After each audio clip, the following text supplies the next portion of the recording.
भातगाव तालुक्यातील तामसा येथे प्रहार जनशक्ती पक्षाच्या वतीनं भव्य बैलगाडा शर्यतीचं आयोजन करण्यात आलं होतं आणि या बैलगाडा शर्यतीचं उद्घाटन प्रहार जनशक्ती पक्षाचे अध्यक्ष बच्चू कडू यांच्या हस्ते करण्यात आलंय। जसे आम्ही बैल हाकतो त्याच पद्धतीनं सरकारला आंदोलनाच्या माध्यमातून शेतकरी कर्जमाफी आणि दिव्यांगांच्या प्रश्नांवर हाकू असा इशारा बच्चू कडू यांनी या दरम्यान दिला।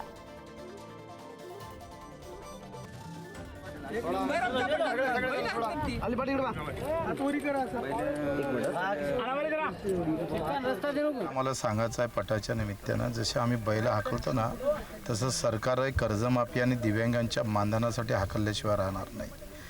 ज्या पद्धतीनं आम्ही सरकार वागत आहे त्याच ताकदीनं आम्ही सुद्धा सरकारसोबत या माध्यमातून आंदोलनाच्या माध्यमातून वागू। मी अनिल भाऊ कदमांना सुद्धा हा शंकरपट ठेवल्याबद्दल शुभेच्छा देतो। पुढच्या वर्षी ते जिल्हा परिषद सदस्य म्हणून या पटाचं आयोजन करतील अशी अपेक्षा करतो।